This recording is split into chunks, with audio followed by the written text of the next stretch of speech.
कूर्म पुराण के 11वें अध्याय में योग की महिमा, अष्टांग योग, यम, नियम आदि योग साधनों का लक्षण, प्राणायाम का विशेष प्रतिपादन, ध्यान के विविध प्रकार, पाशुपत योग का वर्णन, वाराणसी में प्राण त्याग की महिमा, शिव आराधन की विधि, शिव और विष्णु के अभेद का प्रतिपादन, शिव ज्ञान योग की परंपरा का वर्णन, ईश्वर गीता की फलश्रुति तथा उपसंहार। ईश्वर ने कहा, इसके अनंतर उस परम दुर्लभ योग को कहता हूँ जिससे सूर्य के समान ईश्वर रूप आत्मा का दर्शन होता है। अर्थात सूर्य का जैसे प्रत्यक्ष हो रहा है वैसे ही ईश्वर का प्रत्यक्ष होता है। योग रूपी अग्नि शीघ्र ही संपूर्ण पाप पंजर को भस्म कर देती है और उसके बाद साक्षात मुक्ति रूप सिद्धि प्राप्त करने वाला प्रसन्न निर्मल ज्ञान उत्पन्न हो जाता है।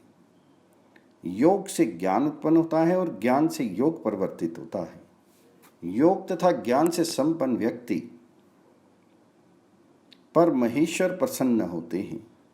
जो नित्य एक समय, दो समय या तीनों समय मेरे योग का साधन करते हैं उन्हें महेश्वर समझना चाहिए। योग दो प्रकार का समझना चाहिए।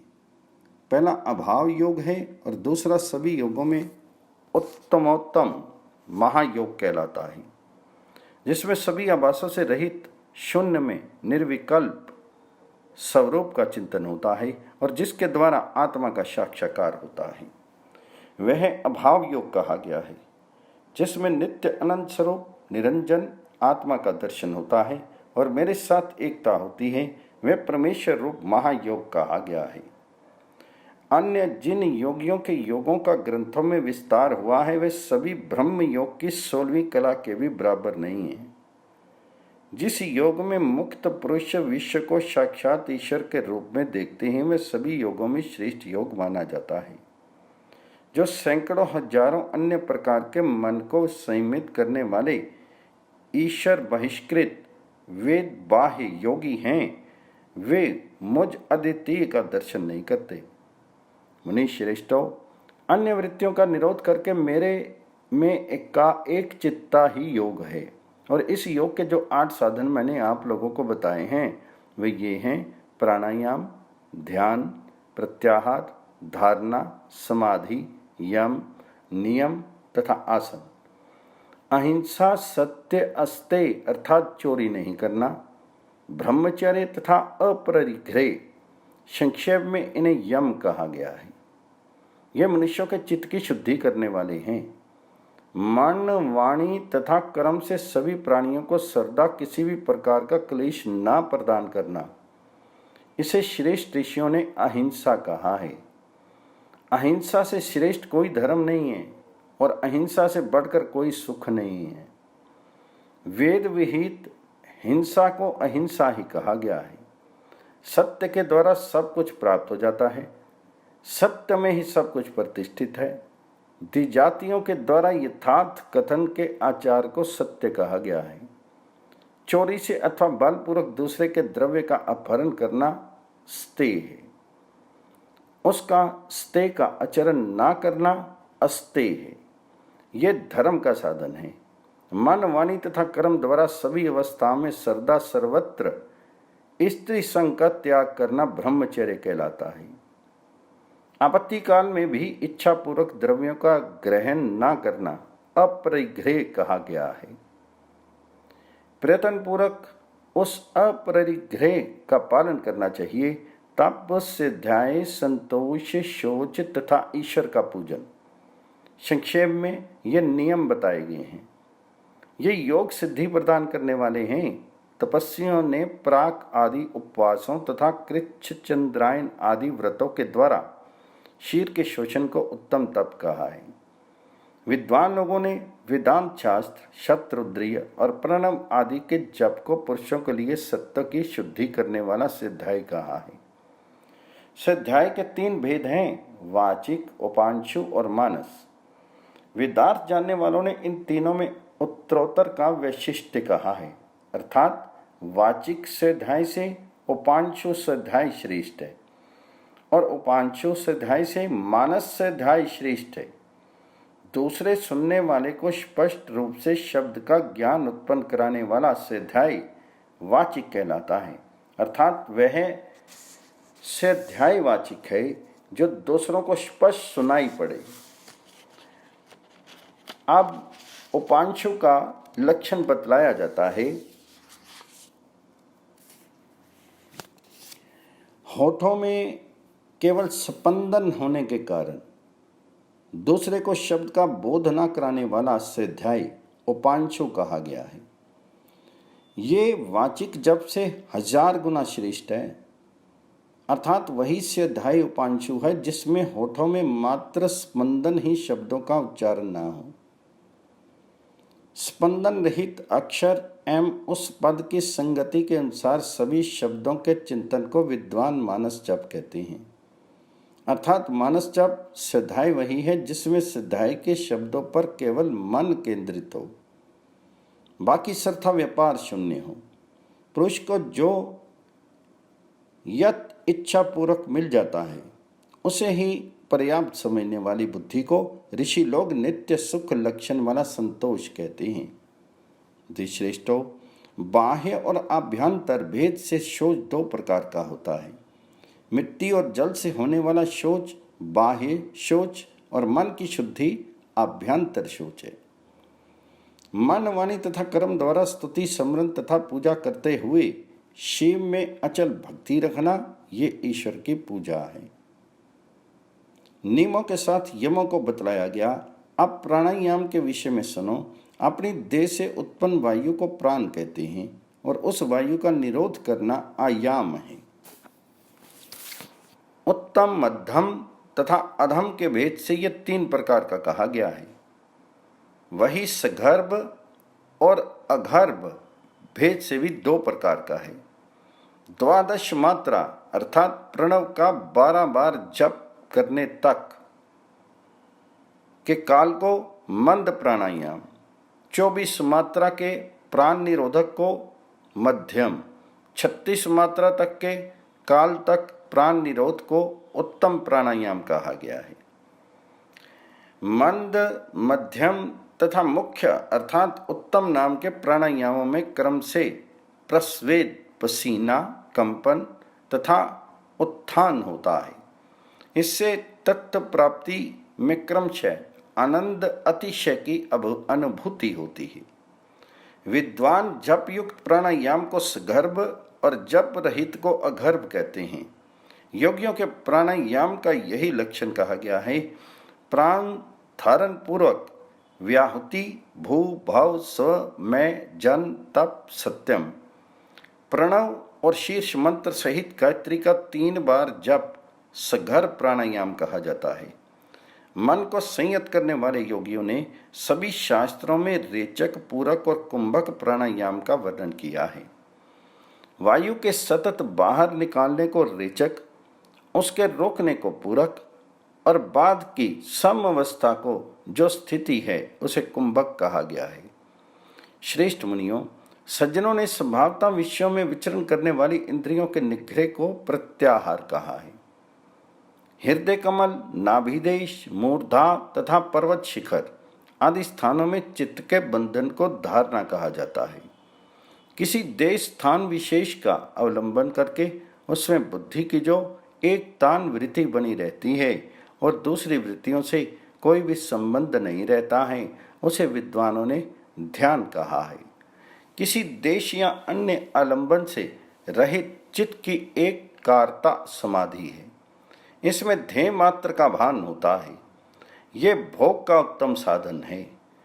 12 प्राणायाम पर्यंत धारणा, 12 धारणा पर्यंत ध्यान और 12 ध्यान पर्यंत समाधि कही जाती है। स्वस्तिकासन, पद्मासन तथा अर्धासन भेद से आसन 3 प्रकार का कहा गया है।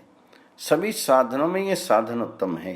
विपेंद्रो, अपने दोनों उर्वों के ऊपर दोनों पाद तलों को रख के बैठने को उत्तम पदम नामक आसन कहा गया है। श्रेष्ठ मुनियों, एक पैर को दूसरे जांघ के ऊपर रख कर बैठने को अर्धासन कहा जाता है। ये योग का उत्तम साधन है। दोनों पैरों को जानुओं एवं उर्वों के भीतर करके बैठने को श्रेष्ठ स्वस्तिक आसन कहा जाता है। विपरीत देश, स्थान और विपरीत काल में योग तत्व का दर्शन भी नहीं होता। अग्नि के समीप, जल में, सूखे पत्तों के ढेर के मध्य में, जंतुओं से भरे हुए स्थान में, शमशान में, पुराने गोष्ठ में, चौराहे में, कोलाहल में और भययुक्त स्थान में, चित्त के समीप, दीमकों से पूर्ण स्थान में, अशुभ स्थान, दुर्जनों से व्याप्त और मच्छर आदि से भरे स्थान तथा देह संबंधी कष्ट और मन की अवस्था की दशा में योग साधन नहीं करना चाहिए। अच्छी प्रकार रक्षित शुभ स्थान, पर्वत की गुफा, नदी के किनारे, पुण्य देश, देव मंदिर, घर, शुभ, रमणीय, जनशून्य, जंतुओं से रहित स्थानों में योगी को सतत अपने को मेरे प्राण रखते हुए योग साधना करनी चाहिए। योगी को चाहिए कि वह शिष्यों सहित श्रेष्ठ योगियों, विनायक, गुरु तथा मुझे प्रणाम करके समाहित मन होकर योग साधना करे। स्वस्तिक, पदम तथा अर्धासन बांध करके नासिका के अग्रभाग में कुछ कुछ खुली हुई आंखों से दृष्टि को स्थिर करके निर्भय तथा शांत होकर माया में संसार के चिंतन का परित्याग करके अपने आत्मा के अंदर स्थित परमेश्वर देव का चिंतन करना चाहिए। शिखा के अग्रभाग में 12 अंगुल के प्रदेश में धर्म स्वरूप कंद से प्रादुर्भूत ज्ञान रूप नाल वाले, ऐश्वर्य रूप 8 दलों वाले, वैराग्य रूपी कर्णिका से युक्त अत्यंत श्वेत एवं सुंदर कमल की कल्पना करें और उस कमल की कर्णिका में हिरण्य में श्रेष्ठ कोश का ध्यान करें। उस कोश में विशुद्ध अविनाशी साक्षात परम ज्योति का ध्यान करें, जिसे सर्वशक्ति संपन्न दिव्य अव्ययी ओंकार से वाच्य, अव्यक्त और प्रकाश की किरण मालाओं से व्याप्त कहा गया है। उस ज्योति में अपने आत्मा को अभेद भावना करके आकाश के मध्य में स्थित परम कारण स्वरूप परमेश्वर का ध्यान करें और परमेश्वर रूप एवं सर्वव्यापी होकर किसी भी अन्य वस्तु का चिंतन नहीं करें। ये अत्यंत गौह्य ध्यान है। अब दूसरा ध्यान कहा जाता है अपने हृदय देश में पूर्व में कहे गए उत्तम कमल पर चिंतन करके उस कमल में अग्नि के समान तेजस्वी कर्तारू 25वें तत्व पुरुषात्मक परमात्म रूप आत्मा का चिंतन करना चाहिए। उस परमात्मा के भीतर परम आकाश है, क्योंकि परमेश्वर विभु विराट है। ओंकार से बोधित सनातन तत्व अच्युत शिव कहलाता है। उसके भीतर अव्यक्त प्रकृति में लीन उत्तम परम ज्योति, परम तत्व, आत्माधार, निरंजन, नित्य, एक रूप महेश्वर का तन्मय होकर ध्यान करना चाहिए अथवा प्रणय के द्वारा पुनः सभी तत्वों का शोधन करके विशुद्ध परम पद रूप मुझ में अपने आत्मा को स्थापित करें और उसी ज्ञान रूपी जल से अपनी देह को अपलावित करके मुझ में चित्तासक्त करें तथा मेरे प्राण होकर अग्निहोत्र का भस्म ग्रहण करें और अग्नि इत्यादि मंत्र के द्वारा भस्म से अपने संपूर्ण शरीर को उपलिप्त करके अपने आत्मा में परम ज्योति स्वरूप ईशान का चिंतन करें। जीव को बंधन रूप पाश से मुक्त करने के लिए ये पाशुपत नामक योग कहा गया है। ये संपूर्ण वेदांत का सार है और श्रुति में इस योग की अवस्था को सभी आश्रमों की अवस्था से अतीत अवस्था अर्थात उत्कृष्ट अवस्था बतलाया गया है। इसे अत्यंत गोह्य और द्विजातियों भक्तों एवं ब्रह्मचारियों के लिए मेरा सायुज्य प्रदान करने वाला कहा गया है। ब्रह्मचर्य, अहिंसा, क्षमा, शौच, दम, तप, संतोष, सत्य तथा आस्तिकता ये सभी इस पाशुपत व्रत के विशेष अंग हैं। इनमें से एक अंग के भी न होने से इस योग का व्रत लुप्त हो जाता है। इसलिए इन आत्म गुणों ब्रह्मचर्य, अहिंसा आदि 9 व्रतों के अंगों से युक्त साधक ही मेरा पाशुपत व्रत धारण कर सकता है। राग, भय और क्रोध से रहित, मतपरायण और मेरे आश्रित अनेक लोग इस पाशुपत योग के द्वारा मेरा भाव प्राप्त करके पवित्र हो गए हैं। जो जिस प्रकार मेरे पास आते हैं मैं भी उसी प्रकार उन्हें स्वीकार करता हूँ। इसलिए ज्ञान योग के द्वारा मुझ परमेश्वर को आराधना करनी चाहिए अथवा भक्ति योग, परम वैराग्य एवं ज्ञान युक्त चित्त के द्वारा पवित्रता पूर्वक सदा मेरा पूजन करना चाहिए। सभी कर्मों का परित्याग करके भिक्षा का अन्न ग्रहण करते हुए अन्य कुछ भी संग्रह न करते हुए साधना करने वाला साधक मेरा सायुज्य नामक मोक्ष प्राप्त करता है। यह मैंने गौह्य बात बतलाई है। जो सभी प्राणियों से द्वेष न करने वाला, मित्रता करने वाला, करुणायुक्त, ममता रहित और अहंकार से रहित है, वे मेरा भक्त मुझे प्रिय है। जो संतुष्ट रहने वाला, निरंतर योग साधना करने वाला, संयमित चित्त, दृढ़ निश्चय और मुझ में मन तथा बुद्धि अर्पण करने वाला है, वह मेरा भक्त मुझे प्रिय है। जिससे किसी भी प्राणी को उद्वेग प्राप्त नहीं होता और किसी भी प्राणी से जो उद्विग्न नहीं होता तथा जो हर्ष, अमर्ष और भय से होने वाले उद्वेगों से रहित है, वे मुझे प्रिय है। जो किसी भी प्रकार की अपेक्षा न रखने वाला, पवित्र, कुशल, वेद शास्त्र निषिद्ध के त्याग में सावधान, पक्षपात से शत्रु मित्र भाव से रहित, दुख से आक्रांत होने पर भी व्यथा का अनुभव न करने वाला और सभी प्रकार के आरंभों का परित्याग करने वाला है, वह भक्ति युक्त पुरुष मेरा प्रिय है। जो निंदा एवं स्तुति को समान समझने वाला, मननशील, जिस किसी भी पदार्थ से संतुष्ट रहने वाला, ग्रह से ग्रह आसक्ति से रहित है, वह स्थिर बुद्धि वाला मेरा भक्त मुझे प्राप्त करता है। मुझ में प्राण रहने वाला, सभी कर्मों को सदा करते हुए भी मेरी कृपा से शाश्वत परम पद प्राप्त करता है। चित्त से सभी कर्मों को मुझ में अर्पित करके मत प्रायण होते हुए आशा तथा ममता की आसक्ति से रहित होकर एकमात्र मेरी ही शरण ग्रहण करनी चाहिए। कर्म फल की आसक्ति का सत्ता पर त्याग कर नित्य संतृप्त और अन्य आश्रय रहित एकमात्र परमेश्वर को ही आश्रय समझने वाला व्यक्ति कर्मों में प्रवृत्त होते हुए भी उन कर्मों के द्वारा बंधन में नहीं पड़ता। आशा रहित, संयमित चित्त वाला, सब प्रकार के परिग्रहों अर्थात संचयों का परित्याग कर केवल शीर रक्षा के निमित्त कर्म करते हुए जो व्यक्ति उस पद मोक्ष को प्राप्त कर लेता है, अनायास तो उपलब्ध ही उसमें संतुष्ट रहने वाले और सभी प्रकार के सुख दुख आदि द्वंद्व से रहित रहने वाले पुरुष के द्वारा केवल मेरी प्रसन्नता के लिए किए गए कर्म संसार रूपी बंधन का विनाश करने वाले हैं। मुझ में मन लगाने वाला, मुझे नमस्कार करने वाला, मेरा पूजन करने वाला, मुझे ही अपना परम आश्रय समझने वाला योगी मुझ योग के ईश परमेश्वर को जान करके मुझे प्राप्त कर लेता है। मुझ में बुद्धि रखने वाले साधक सतत परस्पर मेरा बोध कराते हुए और नित्य मेरा वर्णन करते हुए मेरा सायुज्य प्राप्त करते हैं। इस प्रकार नित्य योग युक्त पुरुष के माया, अज्ञान से उत्पन्न तथा उससे भी उत्पन्न कर्म रूप समस्त अंधकार का प्रकाशमान ज्ञान रूपी दीपक के द्वारा मैं नाश कर देता हूँ। मुझ में बुद्धि लगाने वाले जो मनुष्य सतत मेरी पूजा करते हैं, उस नित्य योग युक्त पुरुषों के योग क्षेम का मैं निर्वाह करता हूँ।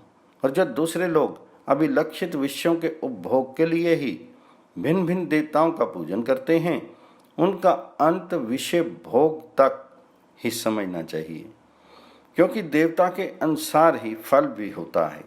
जो दूसरे देवों के भक्त हैं, वे यदि मेरी भावना से युक्त होकर दूसरे देवताओं की पूजा करते हैं, अर्थात दूसरे देव में मेरी ही भावना करते हैं, तो वे भी मुझ में भावना करने के कारण मुक्त हो जाते हैं।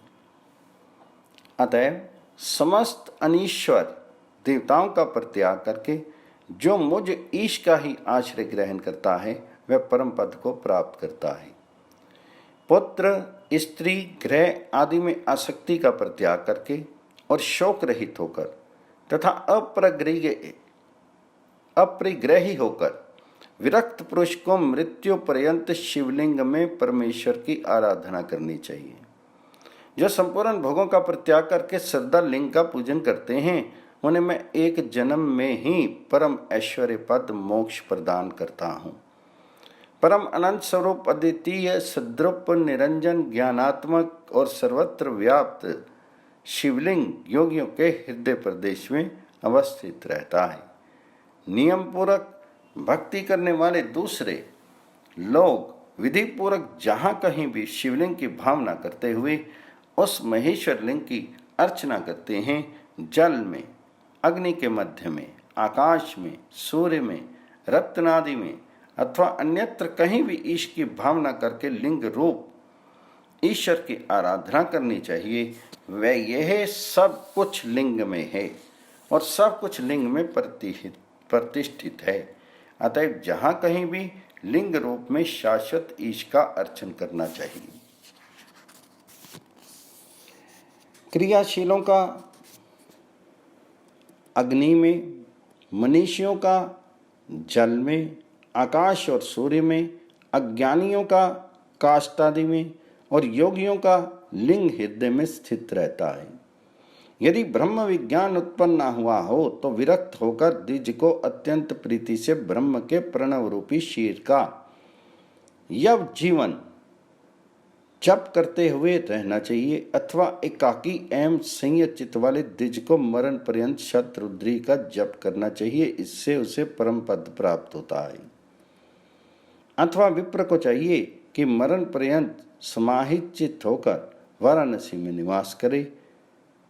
वह भी ईश्वर शंकर के अनुग्रह से उत्कृष्ट परम पद को प्राप्त करता है। वहां वाराणसी में सभी प्राणियों को उसके प्राण निकलते समय भगवान शंकर उस परम ज्ञान को प्रदान करते हैं जिससे वे पुनर्जन्म के बंधन से मुक्त हो जाते हैं।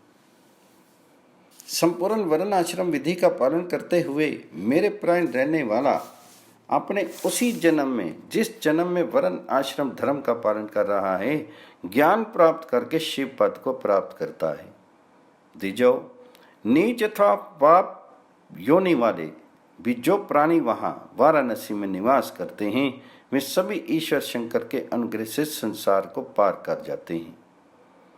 किंतु जो पाप क्रांत चित्त वाले हैं उन्हें बहुत विघ्न होते हैं। इसलिए द्विजो, मुक्ति प्राप्त करने के लिए निरंतर धर्म का आश्रय ग्रहण करना चाहिए।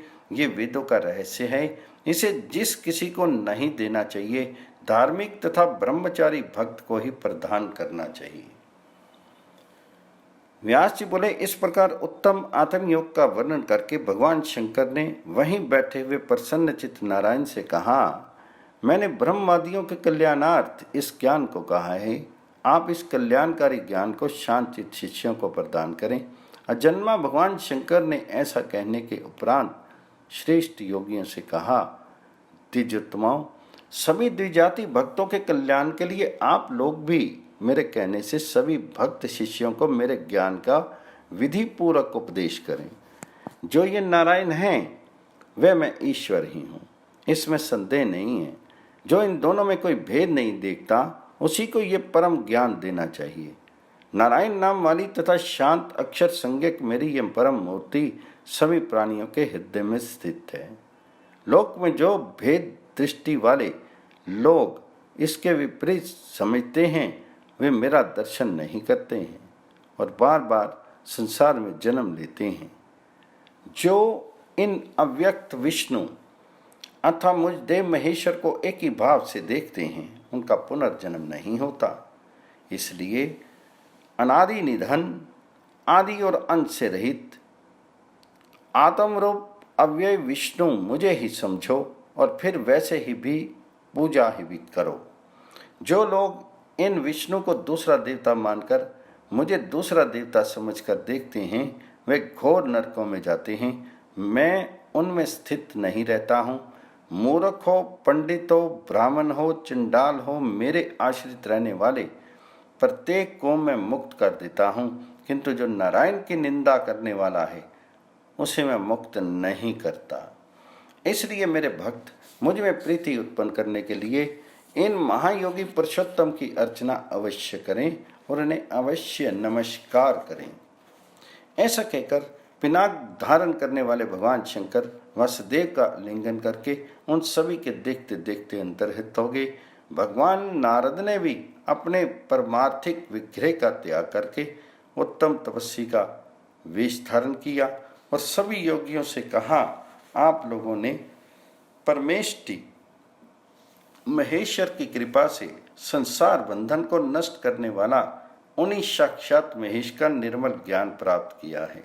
इसलिए मनीषरों, विगत ज्वर होकर आप सभी जाएं और धार्मिक शिष्यों में परमेष्टि के ज्ञान को परिवर्तित करें। इस ईश्वर संबंधी विशिष्ट ज्ञान को विशेष रूप से शांत भक्त, धार्मिक तथा अग्निहोत्री ब्राह्मण को देना चाहिए। ऐसा कहकर योगियों में परम श्रेष्ठ वे महायोगी विश्वात्मा नारायण स्वयं अंतर्हित हो गए। वे मुनिगण भी देवी देवों के आदि देवेश्वर महेश्वर को और भूत आदि समस्त प्रपंच के मूल कारण नारायण को नमस्कार कर अपने स्थानों की ओर चले गए। महामुनि भगवान सनत कुमार ने संवर्त को ईश्वरीय ज्ञान शिव ज्ञान का उपदेश प्रदान किया। उन्होंने भी वह ज्ञान सत्यव्रत को दिया। योगेंद्र सनंदन ने महर्षि पुला को और प्रजापति पुला ने गौतम को ईश्वरीय ज्ञान प्रदान किया। अंगरा ने वेदों के ज्ञाता भरद्वाज को और कपिल ने जगीश्वर तथा पंचशिख को वह ज्ञान दिया। सभी तत्वों के दृष्टा मेरे पिता पराशर ने भी वह परम ज्ञान सनक से प्राप्त किया था और उससे वाल्मीकि ने प्राप्त किया। प्राचीन काल में अर्धनारीश्वर भगवान शंकर के अंश से उत्पन्न महायोगी वामदेव जी ने मुझसे कहा, जो साक्षात पिनाकधारी रुद्र स्वरूप हैं।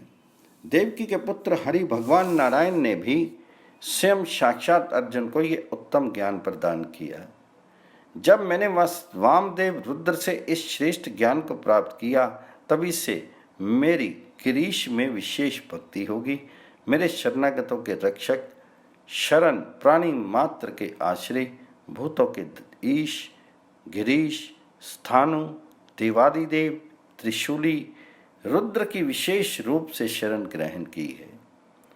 पत्नियों तथा पुत्रों के साथ आप सब लोग भी उन गोवृष वाहन कल्याणकारी भगवान शंभु की शरण में जाएं। उनकी कृपा से कर्म योग के द्वारा व्यवहार करें और वे भूति भूषण गोपति इंद्रियों के पति महादेव शंकर की पूजा करें। ऐसा कहे जाने पर उन शौनक आदि महर्षियों ने पुनः शाश्वत स्थानु सनातन महेश्वर एवं सत्यवती के पुत्र व्यास को प्रणाम किया और प्रसन्न मन होकर वे सभी लोगों के महेश्वर साक्षात ऋषिकेश प्रभु कृष्ण दैवायन व्यास से कहने लगे, भगवान आपकी ही कृपा से शरणागतों की रक्षा करने वाले गोवृष ध्वज भगवान शंकर की वह अविचल भक्ति हमें प्राप्त हो गई है, जो देवताओं को भी दुर्लभ है। उन्हें श्रेष्ठ आप श्रेष्ठ कर्म योग हमें बतलाइए, जिसके द्वारा मोक्षार्थी लोग इन भगवान ईश की आराधना करते हैं।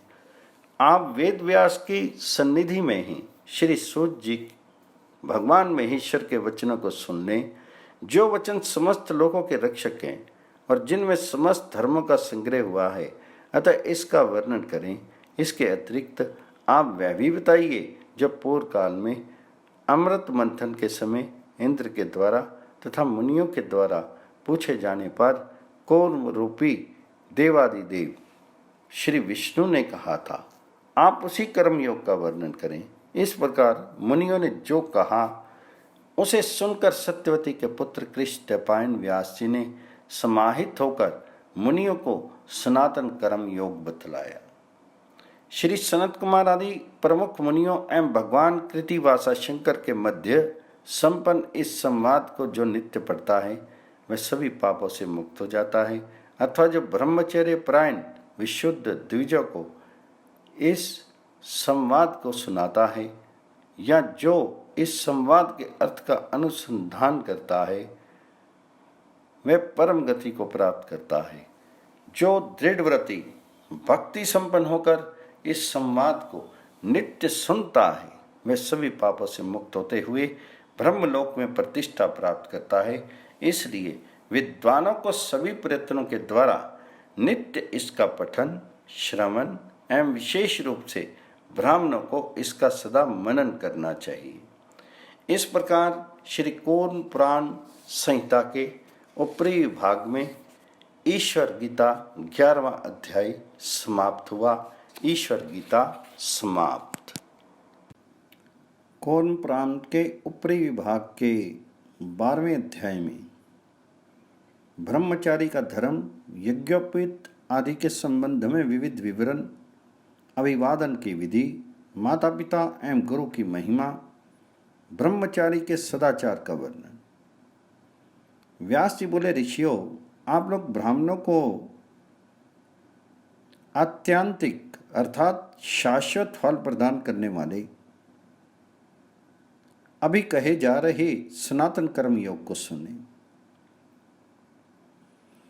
पूर्व काल में प्रजापति मनु ने सुनने की इच्छा रखने वाले ऋषियों को समस्त वेदों में प्रसिद्ध ब्रह्मा द्वारा बताए गए सभी पापों को दूर करने वाले तथा पितृ ऋषि समूहों द्वारा सेवित इस संपूर्ण कर्म योग को बतलाया था। मेरे द्वारा कहे जाने वाले इस कर्म योग को समाहित बुद्धि होकर आप लोग भी सुने। द्विजोत्तमा, गर्भ से 8वें अथवा जन्म से 8वें वर्ष की अवस्था में अपने अपने गृह सूत्रोक्त विधान के अनुसार यज्ञोपवीत संस्कार से युक्त होकर दंड, मेखला, यज्ञोपवीत तथा कृष्ण मृगचर्म धारण करके मुनिवृत्ति वाले ब्राह्मण बालक को चाहिए कि वह भिक्षान ग्रहण करते हुए गुरु के हित में तत्पर रहकर गुरु के समीप में उनकी ओर देखते हुए वेदों का अध्ययन करे। प्राचीन काल में ब्रह्मा ने यज्ञोपवीत के लिए कपास का निर्माण किया। ब्राह्मणों का यज्ञोपवीत तिहरा होना चाहिए, वह कुश का हो अथवा वस्त्र का हो। द्विज को सदा यज्ञोपवीत धारण करना चाहिए तथा शिखा बांधे रखना चाहिए, अन्यथा वह जो कर्म करता है वह ना किए हुए के समान है अर्थात निष्फल है। कपास या रेशम का बना हुआ विकार रहित जलाकटा ना हो ऐसे वस्त्र पहनने चाहिए। ऐसे ही स्वच्छ छिद्र रहित तथा उत्तम शास्त्र विधि के अनुसार वस्त्र को धारण करना चाहिए। उत्तरीय वस्त्र के रूप में कृष्ण मृग चरम शुभ कहा गया है। इसके अभाव में दिव्य चरम अथवा रुरु मृग के चरम का विधान किया गया है। दाहिना हाथ उठाकर बाएं हाथ के ऊपर बाएं कंधे पर स्थापित यज्ञ सूत्र को उपवीत कहा जाता है। नित्य ऐसे रहना चाहिए। कंठ में माला की तरह लटके रहने पर यज्ञ सूत्र निवीत कहा जाता है। जो बायां हाथ बाहर निकाल करके दाहिने बाहों के ऊपर दाहिने कंधे के ऊपर रखे हुए यज्ञ सूत्र को प्राचीनावीति अर्थात अपसव्य कहा जाता है। इसका प्रयोग पितृकर्म में करना चाहिए।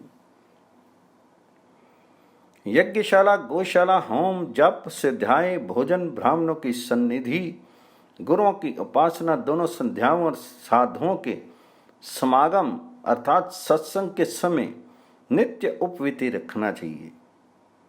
यह सनातन विधि है। विप्र बटु की मेखला मूंज से बनी हुई तिहरा बराबर तथा चिकनी बनानी चाहिए।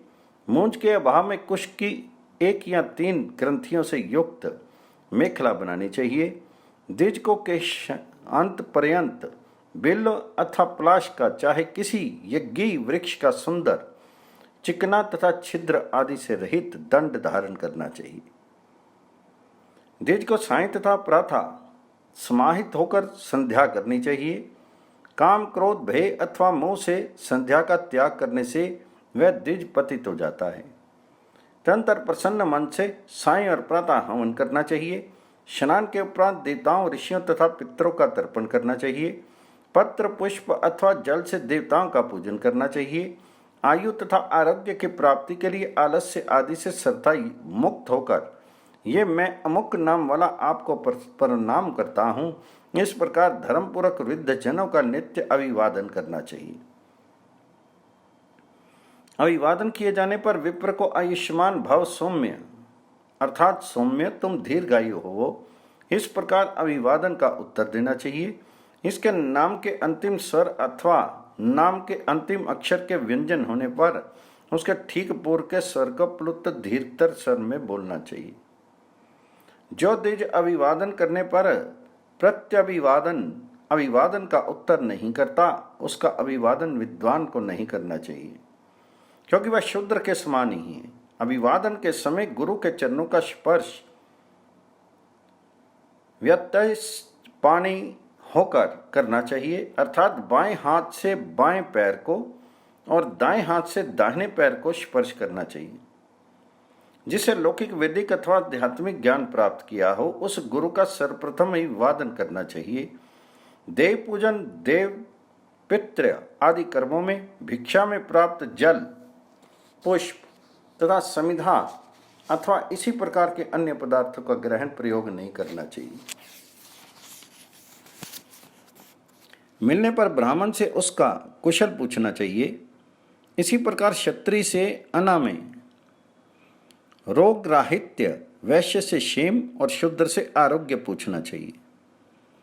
उपाध्याय, पिता, ज्येष्ठ भ्राता, राजा, मामा, ससुर, रक्षक, माता में, पिता में, अपने से श्रेष्ठ वर्ण वाले तथा चाचा, ये लोग गुरु कहे गए हैं। माता, माता में ही गुरु पत्नी, पिता एवं माता की बहन, बुआ एवं मौसी, सास, पितामही तथा ज्येष्ठ धात्री, शैशव अवस्था में पालन करने वाली, ये सभी स्त्रियां गुरु हैं। जिजो, माता और पिता के संबंध से ये गुरु वर्ग कहा गया है, अर्थात माता के पक्ष से तथा पिता के पक्ष से जो लोग श्रेष्ठ कोटि में हैं उन्हें बताया गया। मन, वाणी और कर्म द्वारा इनकी आज्ञा का पालन करना चाहिए। गुरु को देखते ही आसन से उठ जाना चाहिए और अभिवादन की विधि से उन्हें अभिवादन करना चाहिए। अनंतर उसकी आज्ञा पाकर हाथ जोड़ करके सम्मुख बैठना चाहिए, पर इनके साथ एक आसन पर नहीं बैठना चाहिए और अपने लिए व्यक्तिगत स्वार्थ के लिए इनसे विवाद भी नहीं करना चाहिए। प्राण धारण के लिए भी द्वेषवश गुरुजनों से विवाद नहीं करें। अन्य गुणों के विद्यमान रहने पर भी गुरु से द्वेष करने वालों का अधःपतन होता है, अर्थात गुरु द्वेषी के सभी गुण व्यर्थ होते हैं। अभी बताए गए सभी गुरुओं में भी 5 विशेष रूप से पूजनीय हैं, उनमें प्रथम 3 श्रेष्ठ हैं। उनमें भी माता अधिक पूज्य होती है। उत्पादक पिता, उत्पन्न करने वाली माता, विद्या का उपदेश देने वाले गुरु, बड़े भाई और भरण पोषण करने वाले स्वामी, ये 5 गुरु कहे गए हैं। कल्याण चाहने वाले व्यक्ति को अपने सभी प्रयत्नों के द्वारा प्राण ही क्यों ना त्यागना पड़े, पर इन 5 गुरुओं का विशेष रूप से पूजन आदर करना चाहिए। जब तक माता और पिता ये दोनों निर्विकार रहें, तब तक सब कुछ छोड़कर पुत्र को उनके प्राण रहना चाहिए।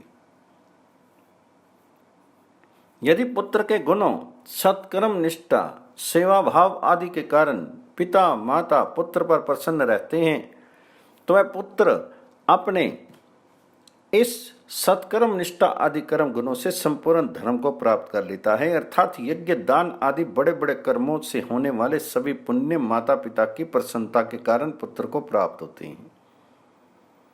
माता के समान कोई देवता नहीं है, पिता के समान कोई गुरु नहीं है, उनके उपकार का कोई भी प्रत्युपकार नहीं है। उन दोनों अर्थात माता पिता का मन, वाणी तथा कर्म से नित्य ही प्रिय करना चाहिए। मोक्ष साधक कर्मों और नित्य नैमित्तिक कर्मों को छोड़ करके बिना उनकी आज्ञा प्राप्त किए दूसरे किसी धर्म का आचरण नहीं करना चाहिए।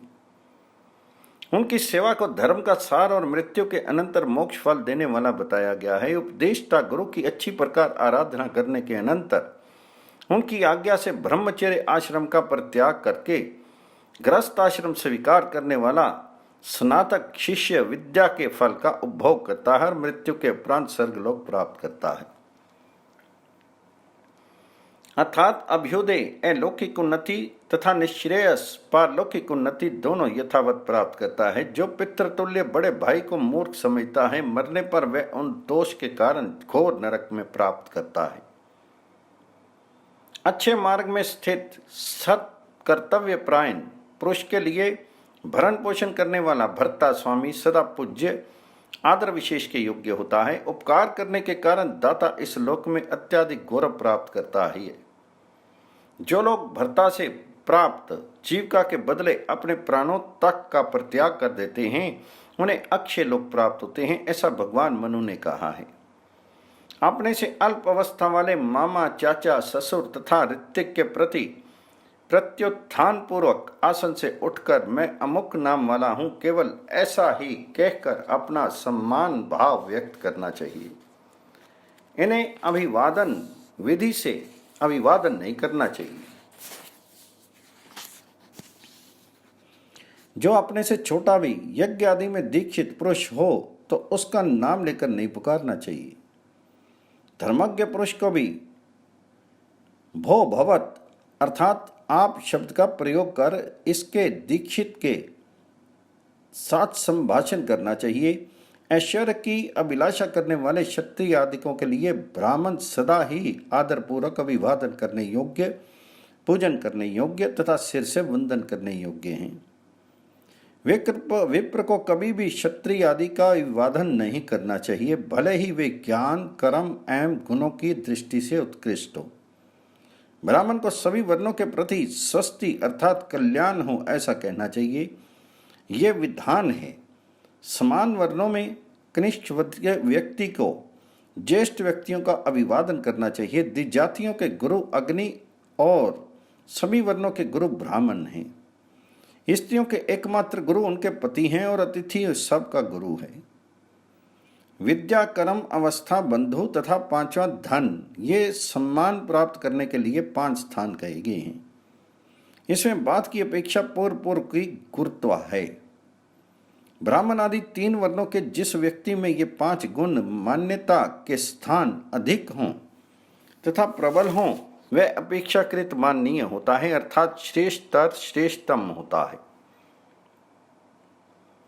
10वीं अर्थात 90 वर्ष से अधिक अवस्था की प्राप्त शूद्र भी मान देने के योग्य हो जाता है। अर्थात ऐसे शूद्र के आने पर उसे बैठने के लिए आसन आदि आदर भाव पूर्वक देना चाहिए। ब्राह्मण, स्त्री, राजा, नेत्रहीन व्यक्ति, वृद्ध, भार से पीड़ित व्यक्ति, रोगी तथा दुर्बल के लिए रास्ता छोड़ देना चाहिए।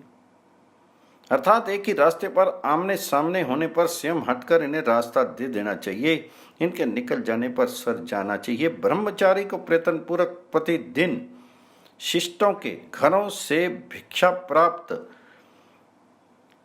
लाकर गुरु को निवेदित करके उनकी गुरु की आज्ञा प्राप्त करके मौन होकर भोजन करना चाहिए।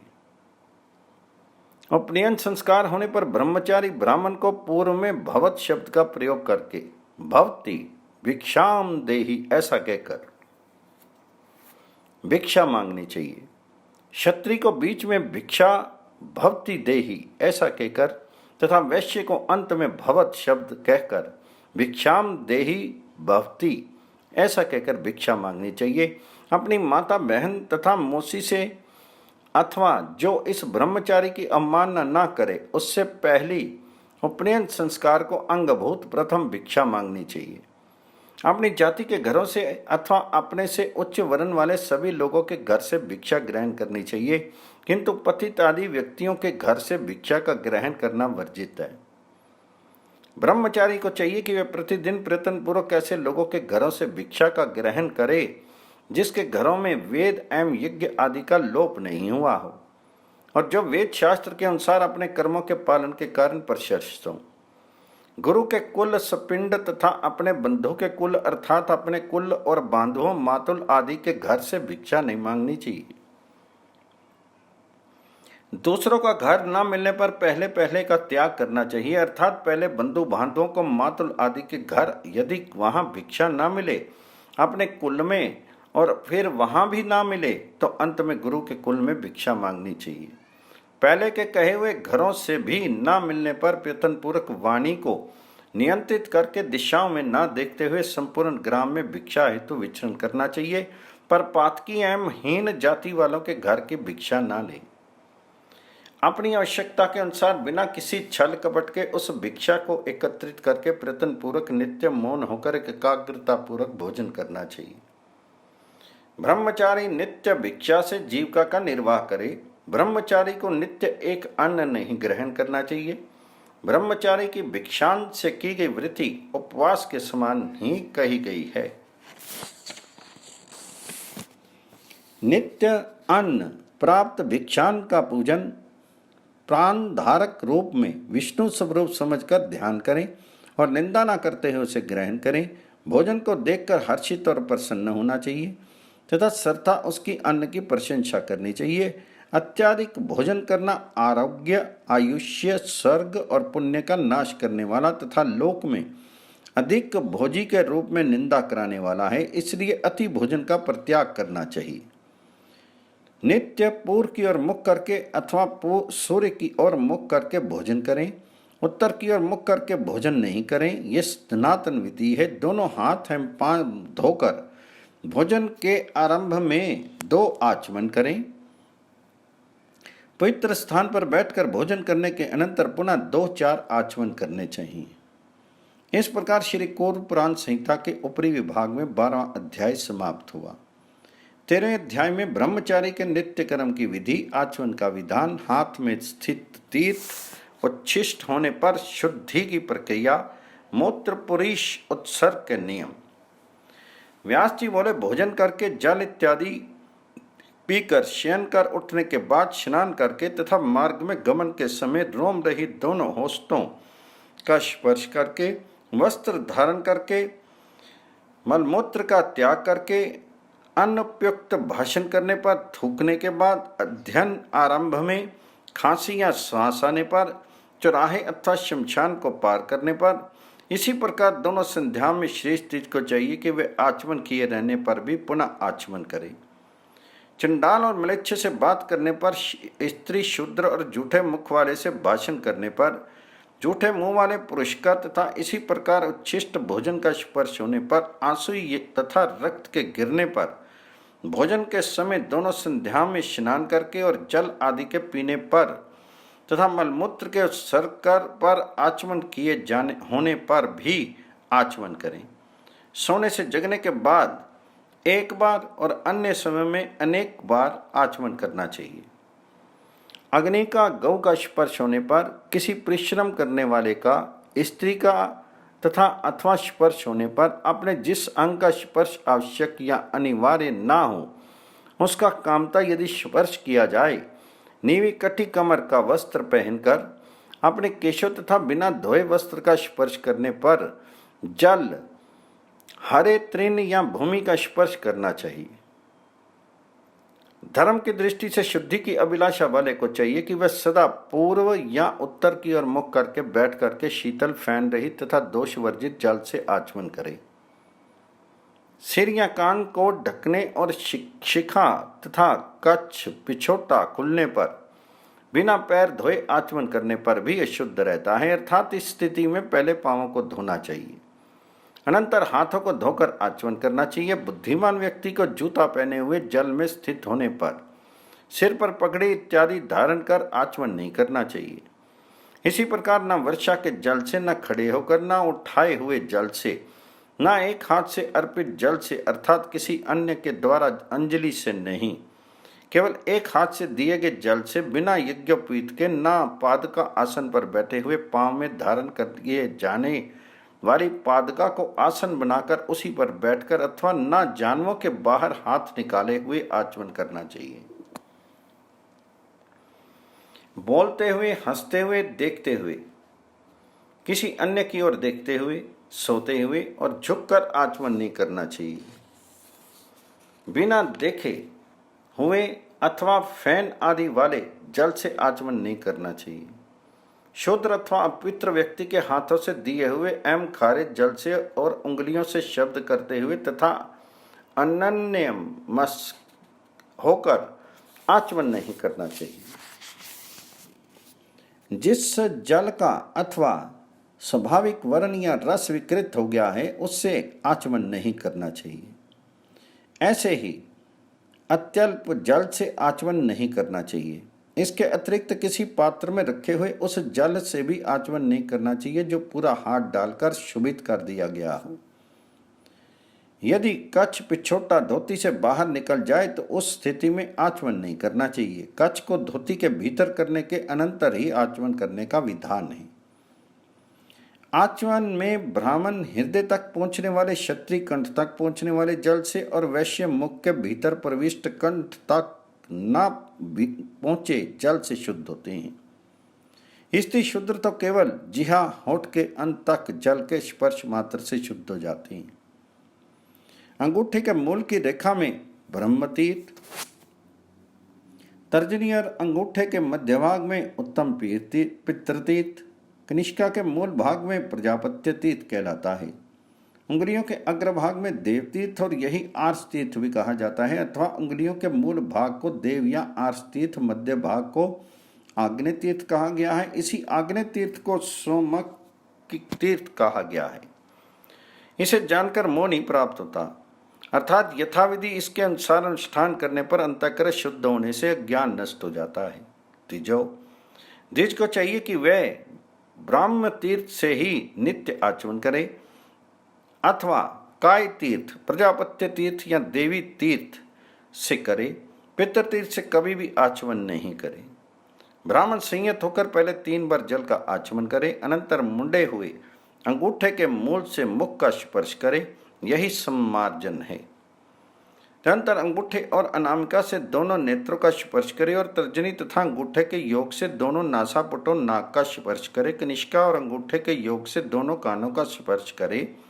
तदनंतर मिली हुई सभी उंगलियों से अपनी हथेली से हृदय का स्पर्श करे। तदुपरांत सिर का भी वैसे ही स्पर्श करे अथवा दोनों अंगूठों से स्पर्श करे। आचमन में 3 बार जो जल पिया जाता है उससे ब्रह्मा, विष्णु तथा महेश ये 3 देवता प्रसन्न होते हैं, ऐसा हमने सुना है। मार्जन करने से गंगा और जमुना नदियां प्रसन्न होती हैं।